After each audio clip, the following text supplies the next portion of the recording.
Yeah, thanks so much.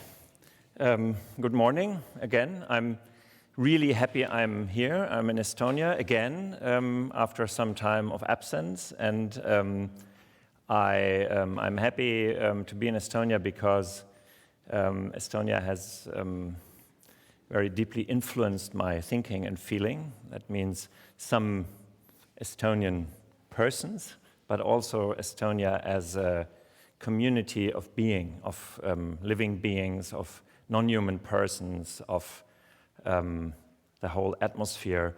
And so and Estonia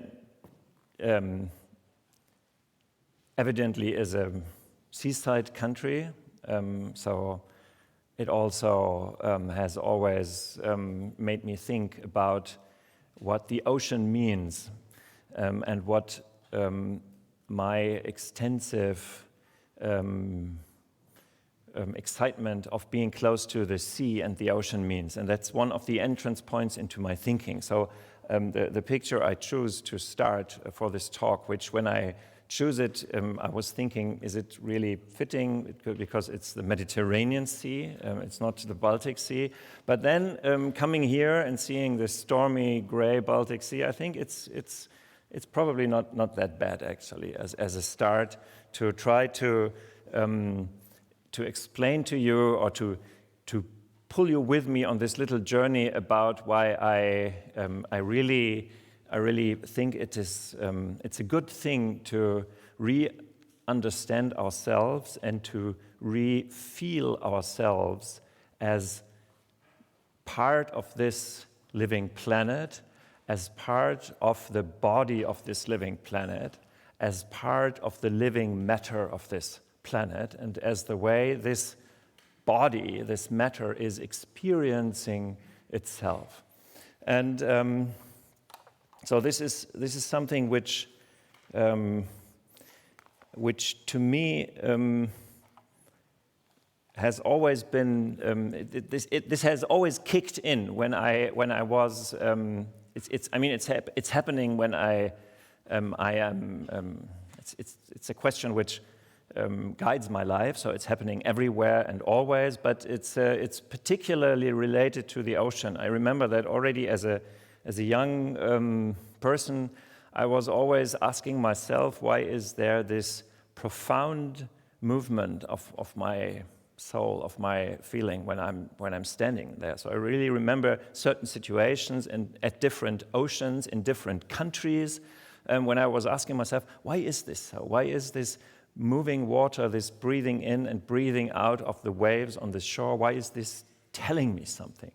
And I remember once a conference on a German North Sea island, Spiekeroog, for anyone who knows it, one of these islands in the Wadden Sea.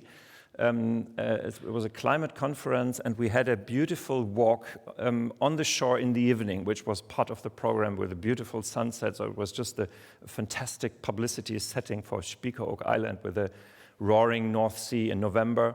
And I found myself with a colleague, an economist actually, on the breakfast table the next day. And he said, this was actually really beautiful, but it can't be beautiful because we don't have a scientific explanation for it.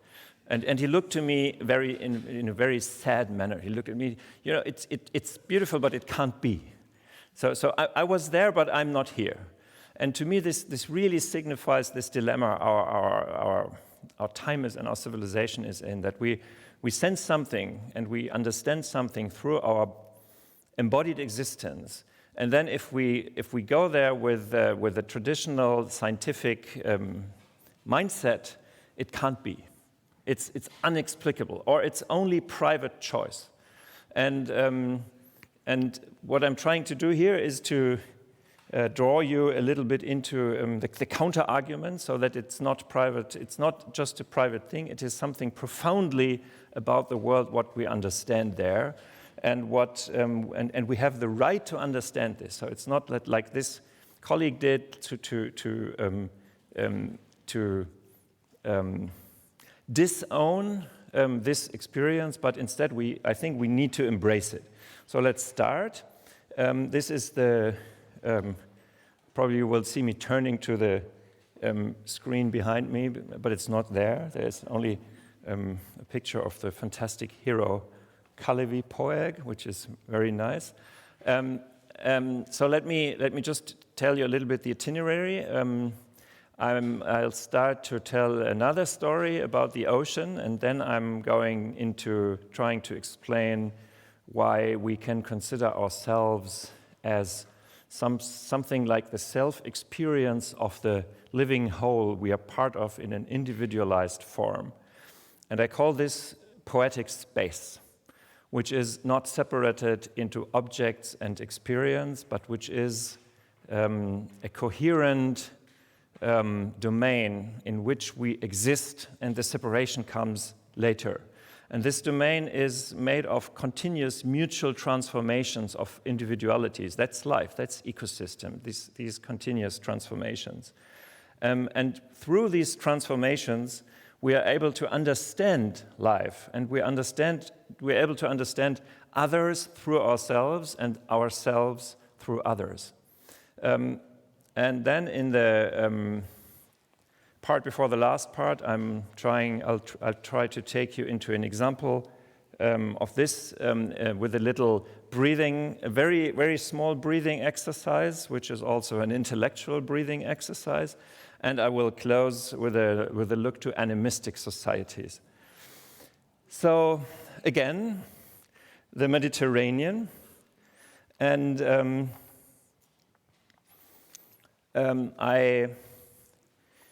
I was there actually at this point at the coast near Genoa.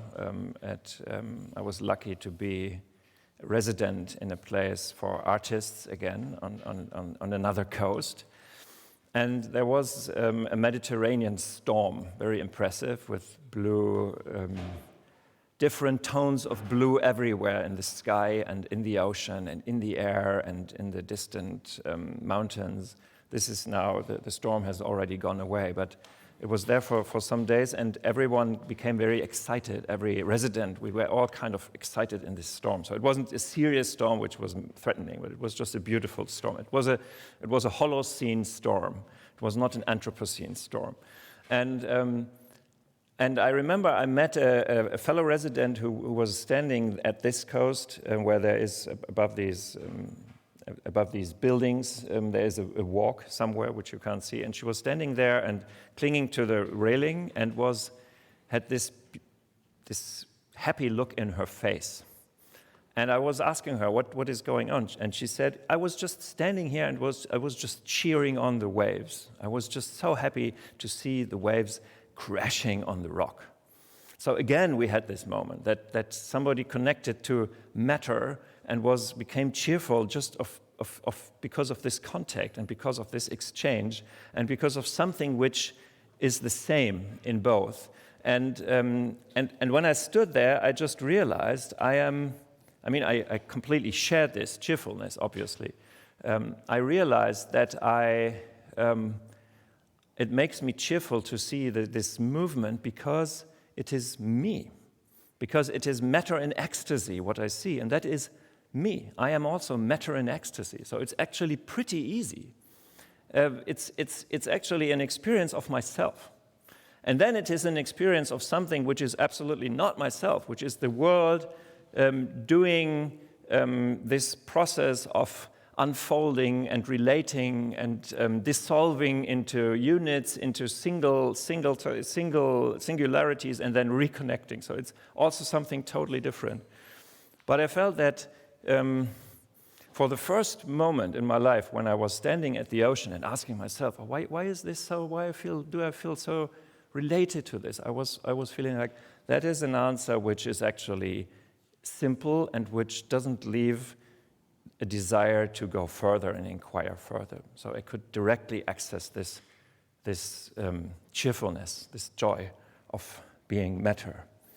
And probably some of you are very skeptic of what I say here, so I'll now try to put a little bit of argumentation beneath this story, but some of you also probably can relate to this.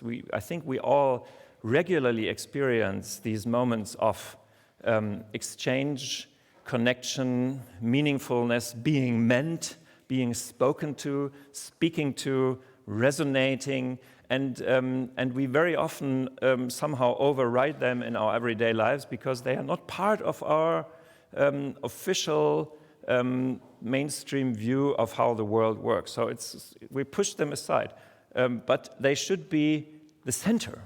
They should be a center of our understanding of our relationship to this living world. Because, and I put it into my notes, but I nearly forgot to say this, which is actually evident, but I still need to say it, and I don't have a slide for it because it's so evident. Because at this moment in our world, we need to stop to misunderstand its character, because we're destroying it. I mean, we are destroying it less than some much more powerful people, that's clear, so there's no we which makes everyone as responsible as everyone else, but that's another discussion. But the viewpoint to look at the world as an arrangement of things in which humans, as the only agents with goals, need to build a sort of fortress to protect themselves from these very things is wrong. It's wrong, and it's wrong. If you treat reality in a way which doesn't map it, then you will hurt yourself. It's like if you behave as though there was no wall and you just go on walking, you will run into the wall. It's very easy. It's if you don't treat reality as it is, you will bleed. So, and that's what we're doing. So as a civilization, as most parts of the civilization. So I think it is absolutely urgent that we decolonize this inner voice of connectedness, the voice of matter inside of us, which finds itself in all the other beings around us, and which finds itself in ourselves in relation to all the other beings around us. It's actually a survival strategy, or it's to my eyes, it's the only way out, although it might not be a way out for the civilization, but it's still a way out for one's way to live. So that's part of the fundamental motivation of what I'm doing, actually, is to recalibrate our human role in thinking about the world and interacting with the world. But let us go back to the argument, actually. Let us come back to water once more, to the ocean once more, and then we're going to visit other terrestrial beings like us. And so I promised you to talk about the self-experience of the whole in us, in ourselves. And the interesting thing when we are meeting water is that we are also water. So this is it's very paradigmatic, actually. So we are to a huge part made of water, as you all know, as the whole Earth is made of water to a huge part, more or less like our body. It's more or less the same relationship. And so we're standing there, and we are actually experiencing instances of water. And we're standing there, and we're seeing water, experiencing, hearing, smelling, feeling on our skin what water does. So it is a way of learning what we are, inevitably, because it's what we are.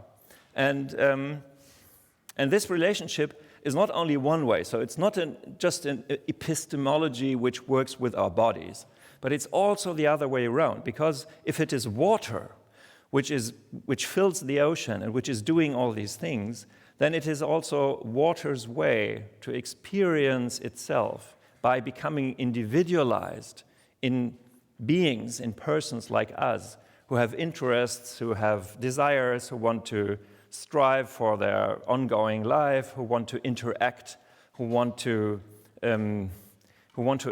actually experience what it means to be liquid, to be able to mix, to be able to dissolve, to be able to dry out, to be able to fill a volume. So it's vice versa, and this is why I put this quotation on the slide from one of my books, and I read it. Our body is the fashion in which the ocean thinks its own enfolding into a tiny space. And the ocean is the manner in which my body experiences its own inside. So when we are, or if you go swim into the ocean, then there's another form of ecstasy that most people know, at least most people who can swim. This ecstasy of being carried by this water. So this being carried by this water is a way of experiencing yourself. It's not just a physical something which then gives you a hedonistic pleasure without any relating, without any deeper meaning, but it is a profound insight about the character of the world. So when I connect to the ocean, I can make contact to this insight. And to my eyes, this character of relating to other as profoundly experiencing myself, and on the other hand, through myself being able to experience other, is what characterizes, what marks our way of understanding living reality. So this is the way we actually experience this living reality.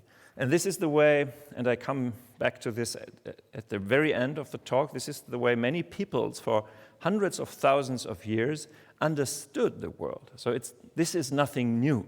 This is not a revolutionary philosophical breakthrough in a way. It is a very old culture. But on the other hand, at this moment of our culture, it's new in the sense that we didn't think like this for a very long time, at least in mainstream thinking. But as you all already think probably, you already remark, you already note down interiorly, this is the way art works.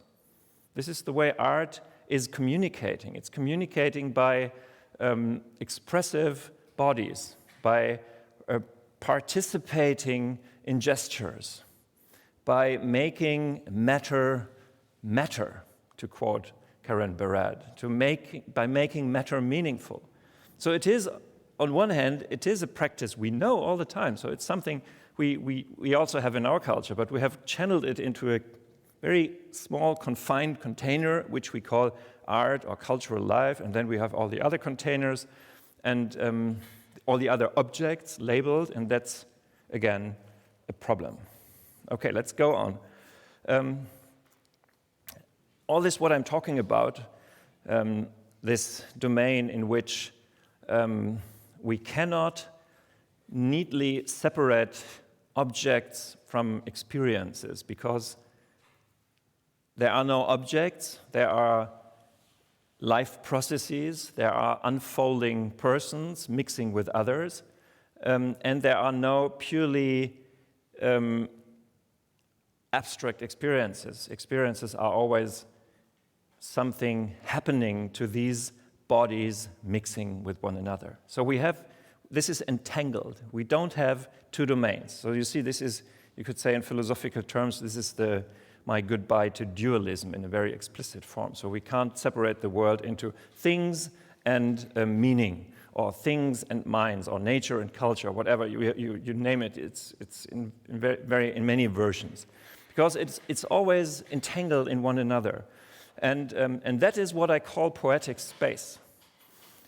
This world is a poetic space, and life is a way to populate this poetic space, or it's a way to explore this poetic space, to make it explicit, to make it happen, to make it bigger, to inflate it, to embellish it, to celebrate it.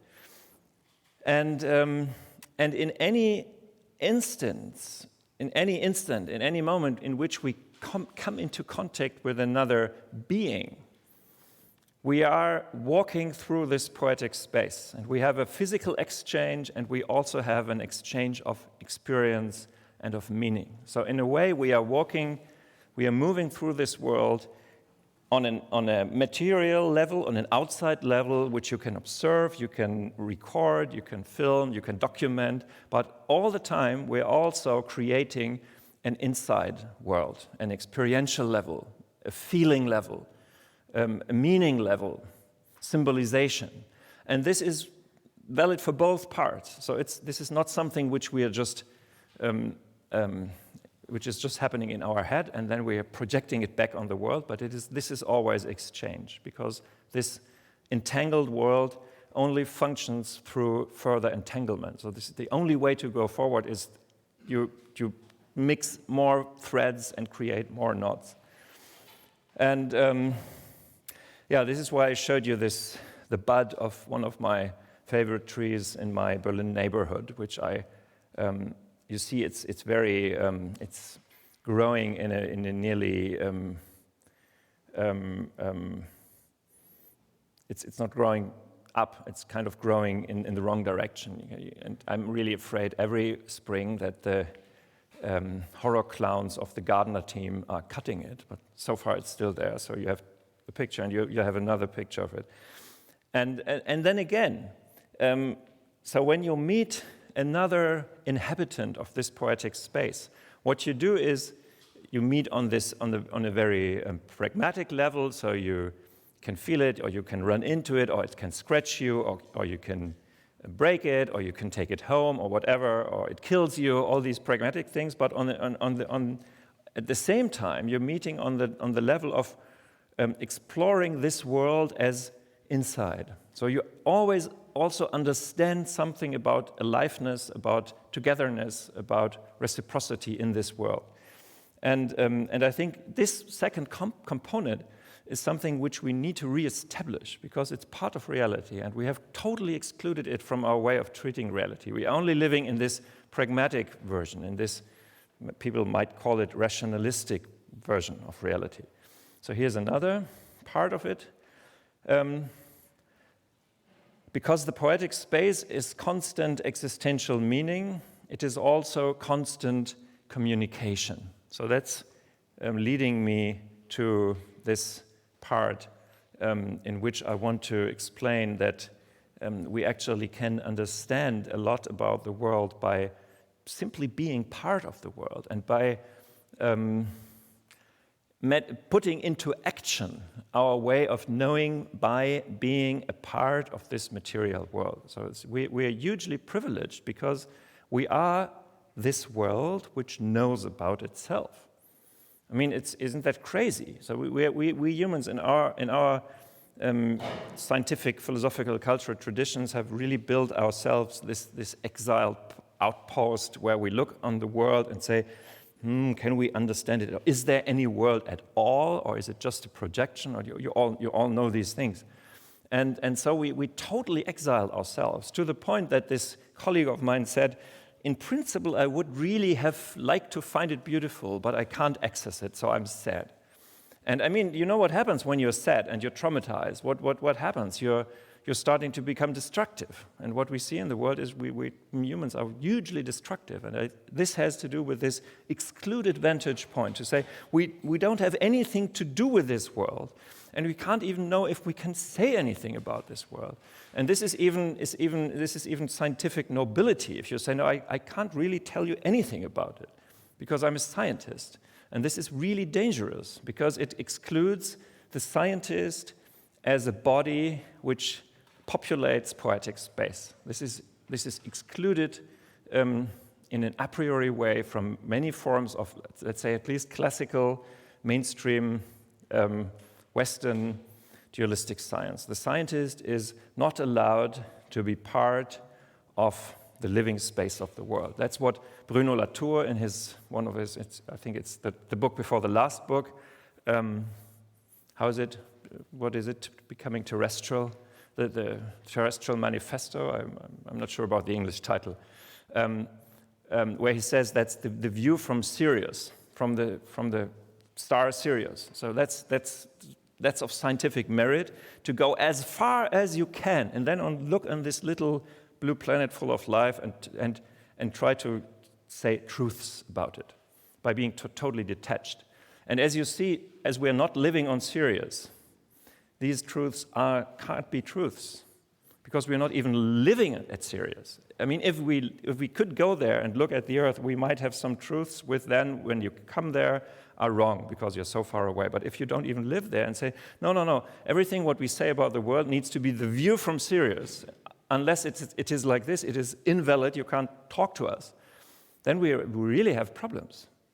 If life means to be participants of poetic space, if life means to be in a continuous process of co-creation with others, if life means to be partaking in the inwardness which is the other side of matter, which we know, because we are just this, matter with an inwardness. So we know what matter feels like. And I think it's very beautiful. For me, if I achieve this, it's not always possible to let myself sink in this, that I think I'm really this world which reveals itself as being full of concern and experience and feeling, and then this world becomes such a different place. Even death becomes less menacing then, if I know the world is like this, and it's not this faraway thing seen from Sirius.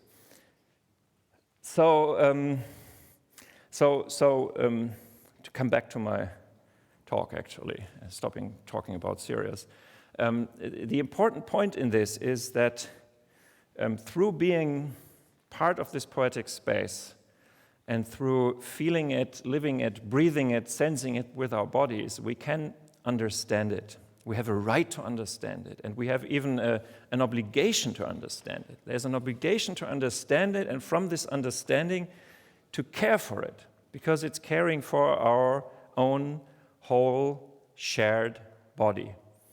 And that's something what we can do and what we continuously do, and where we can find many things which teach us about ourselves. And that's what I do in this little part, mutual transformation.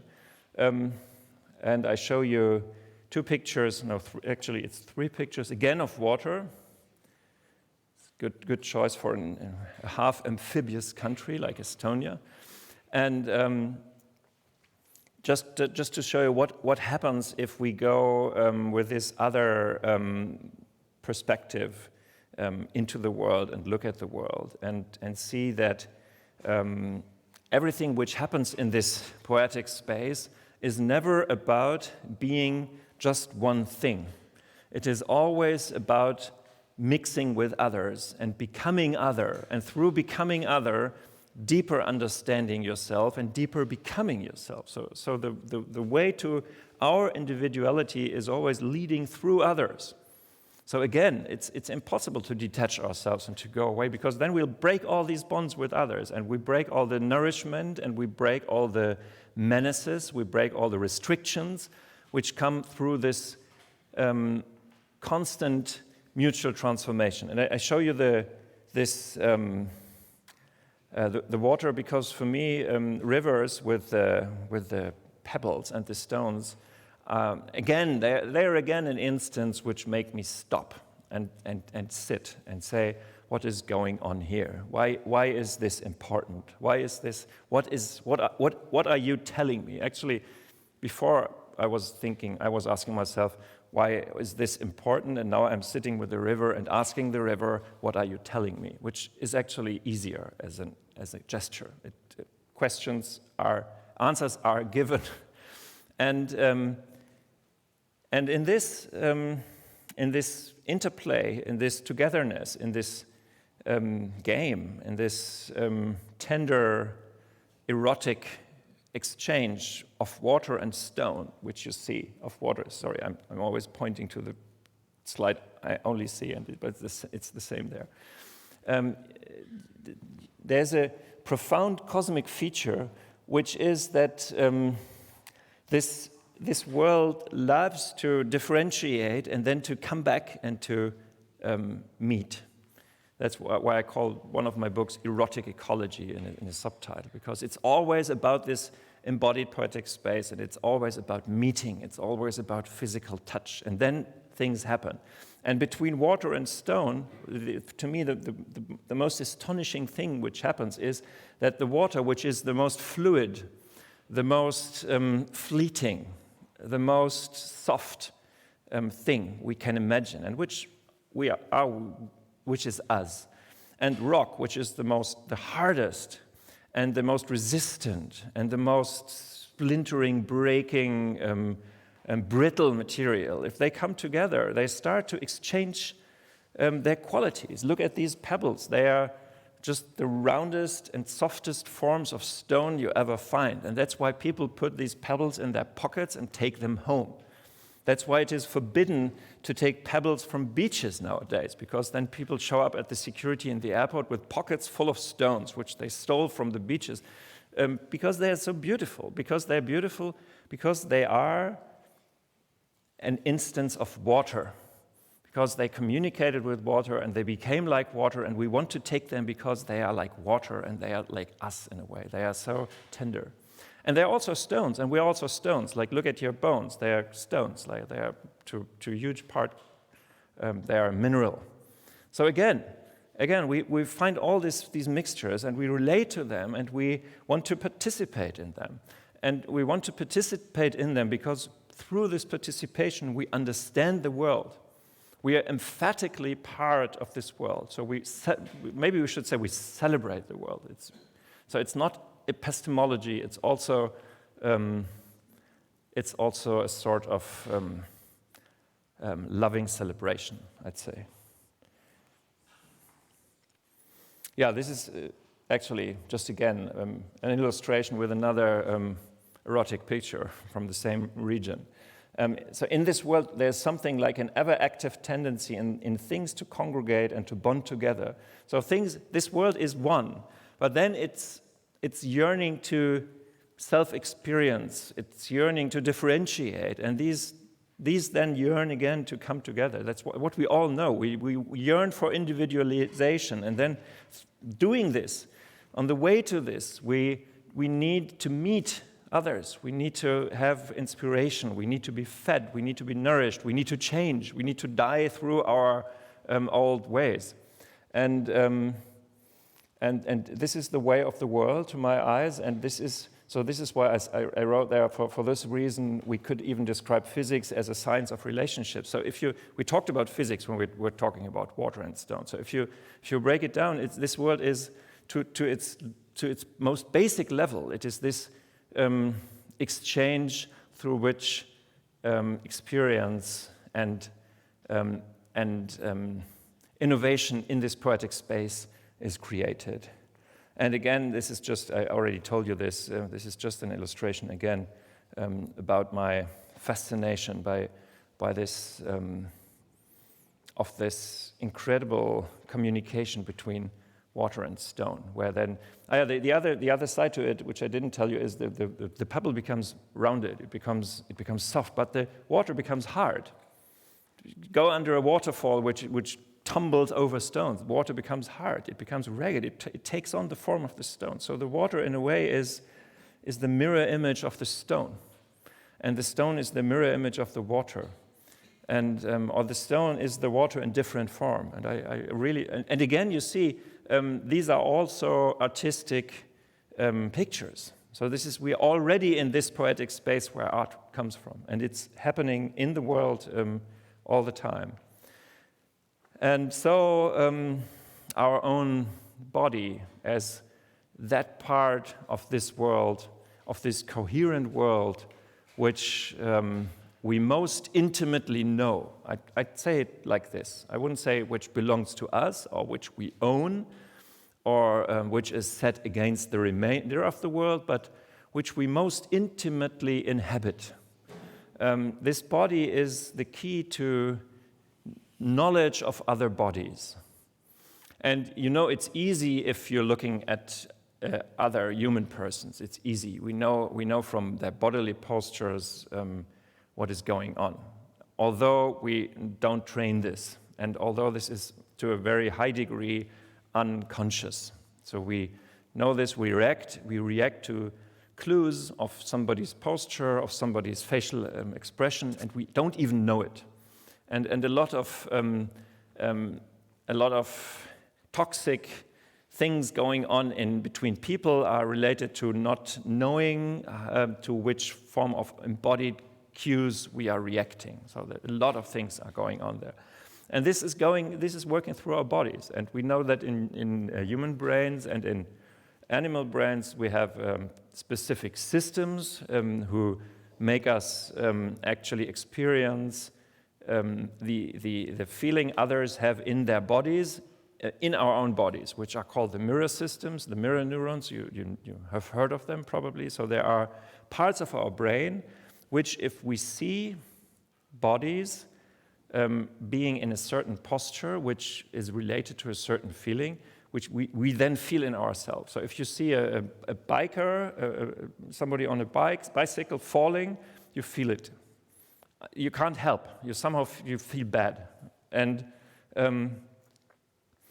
this, again, has to do with this common inhabiting of this meaningful space, through which we can know a lot about other bodies. And we're also here in these days because we will talk a lot about plants and the experience of plants and the sensitivity of plants. And this has been a minor scientific revolution in the last decades that, oh my God, plants are also sensing and they are also experiencing and they're feeling pain and they're communicating and they even have social structures and they form a community in the forest and the wood wide web. The roots are communicating.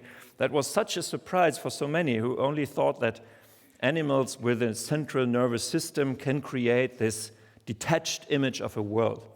But it's just a perfect illustration that if a living being is part of this living world with this sensitive body walking through the poetic space, it is just doing what every other living being also does. So that we can also communicate with plants through our bodiness. And again, let me just show you another one of my the pictures I took with a lot of passion and fondness. So that's how a plant perceives autumn, by bringing back the warmth of the sun it has sucked in through the year and show it without telling us anything. And again, this is again an obsession of mine. When leaves start to color, you will find me somewhere with a notebook and writing for the 100th time about autumn colors, because there's something in this burning, giving away all this wealth of summer. So also this is not, we can see this, we can completely explain it in functional terms. So it is rational from a botanic perspective how this looks, and we can also explain it from the standpoint of the poetic space, which is meaningful and full of experience. And in this poetic space, this is also a form of expression of a way of experiencing how the world and the own life in the world is developing. And my take on this is that we are so extremely struck by all these instances. People travel to the States to experience the Indian summer. And this again has to do with our insight into aliveness, which we gain through others' aliveness, which show us their experiences. And it's an extremely precious thing. So it's a sort of collective, it's a sort of communion of experience in which we are invited to participate by others. And again, just another picture. And again, for a long time, my default despair in this situation was, I can't understand why this is so meaningful. And this came from the classic traditional education that I'm detached, but I'm not detached. I'm included in the experience of life, in the experience of letting go something and going through the memory of how it was when I had it in full bloom. And then there's also, and this is let me look, I'm incredibly on time. I need to invent another story to be at least a little bit delayed. It's not my style to be so punctual. Let me just make it a little bit more explicit, because I showed you two pictures of plants, just again to recap, and the third one, again with these colors. And there's a very intimate relationship we have with plants, which is extremely simple, and you all know, which is it's even trivial, and then it is also extremely profound, and that is that what we breathe in is what the plants breathe out, and what we breathe out is what the plants breathe in. And so already in this, and you know, breath has become something a little bit more in focus through the pandemic. Breath can be something which is can become difficult and can become endangered. And breath is that which links us to a commonwealth of exchange in this living biosphere.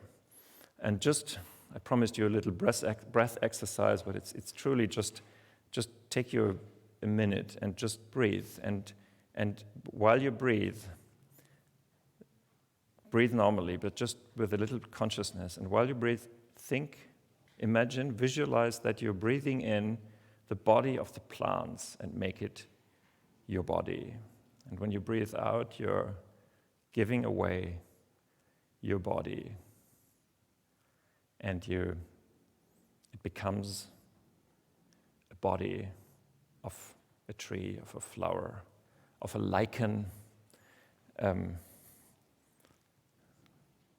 So every one of us is a sort of crest of the wave of an exchange which doesn't have any limits. And now a little bit science, just to underline this. So thanks for your breath exercise. This is the citric acid cycle.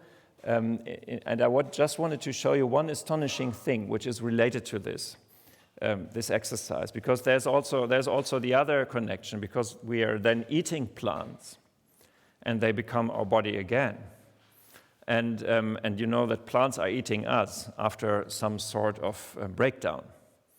So you will be eaten in the end by a plant, in the sort of the nutrients, the phosphorus, the nitrogen, the sulfur, which are also composing your body.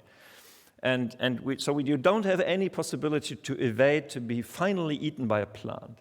Even if you let yourself burn after your death, you will be eaten by a plant. So I think this is really beautiful. And I show you this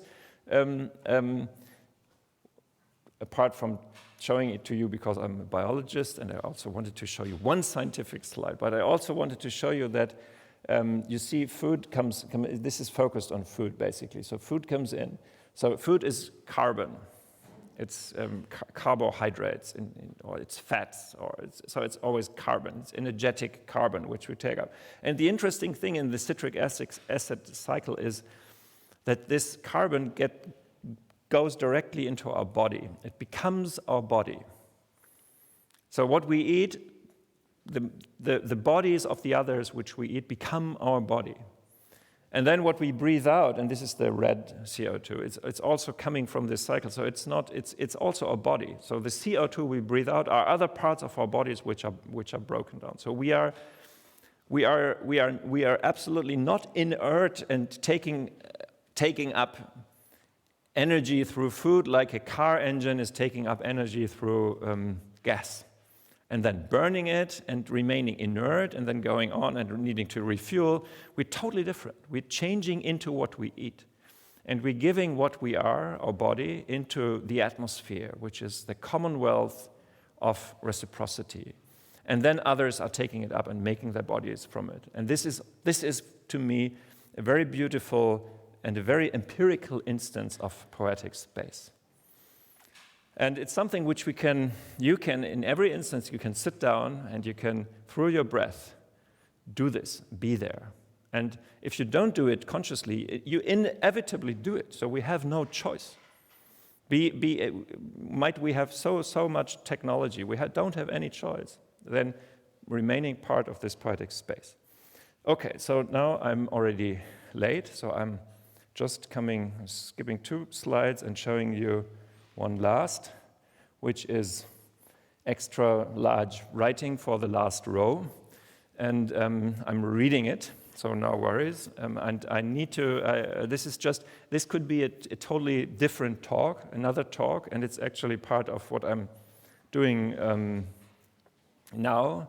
It's very much the center of what I'm doing now, and this is to explore ways of animistic cultures who very much already know that we are all together needed to establish this poetic space as a fertile home, let's say. And so this is, it's, as I told you, it's not something new. It's something which human cultures knew for a very long time. And then, for some reason, which I'd really like to discuss, they got this wild thinking, which is our Western civilization, the Western cognitive empire, which accelerated in the 20th century to become this crazy thinking, which we are all passionate about because it brings us cars and smartphones and vintage stereo and what you want, but it's wrong. So let me just go through this quickly, and then I finish. It might be a bit schematic how I put it, but on the left hand there's our civilization, our global civilization, which I call the Western cognitive empire after De Sousa Santos, a Portuguese sociologist. I like this term, actually. So you heard that already. All elements of life are objects. Your body is an object, your liver is an object, the toad on the road is an object. And in an animistic cosmos, all participants of life are persons, explicit persons. So the trees I showed you are persons. You approach them as persons. In Western thinking, an object consists of smaller objects. It is static and self-identical. In animistic thinking, a person consists of the process of relating. It is processual and performative. In Western thinking, the building blocks which make an object are unrelated single entities. You all know this from your scientific education. In animistic thinking, the process of relating, which creates persons, at the same time establishes community, be it the community of your body or the community of your body in the ecosystem, of the community of your family or the family, the wider family, which is your kin group, which is including also animals. In Western thinking, objects do not communicate. We know this. We can only describe them. Any perceived communication is a projection of the human observer. That's what you can tell me. This is only projection, Andreas, what you're doing. And animistic thinking, it's impossible not to communicate from the standpoint of persons, and everything is a person. They communicate their needs and desires, and this communication is the relational process which creates more persons and provides fecundity for the place. Sorry. Objects have no inner life in Western thinking. All persons, and when I say persons, remember, I'm including all the non-human persons as well. All persons have feelings, desires, and needs. I think there's some water. Sorry, takes longer.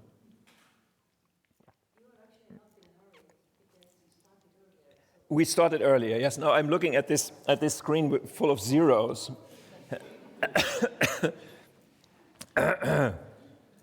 It's a very profound critique, looking at all these zeros looking at me. Okay, very good. So, in Western cognitive thinking, in the Western cognitive empire, objects must be addressed by physical manipulation. You all know this. We need an empirical proof. We need to access this by technology, by machinery, by handling. And we don't ask. We never ask. We start to drill. We start to dig. We start to cut. We don't ask. In animistic thinking, persons need to be addressed in a way that takes into account their desire to satisfy their needs. So you're immediately in this poetic space. You're immediately in a space where you need to negotiate. You can't just go there and do something, because you're doing something not to a thing, but to a person. So it's impossible to do this. And then this person will possibly take revenge if you do it. And we are at the moment living through a big revenge phase, so to speak, of the overarching person, which Bruno Latour calls Gaia. In Western cognitive, in Western thinking, the world is silent. Connection and communication are impossible. We are cut off from life. We talked about this. In the animistic cosmos, if a person communicates well, so well means in due reciprocity, in fairness, through egalitarian ways, she has provided her place in the collective of life forever.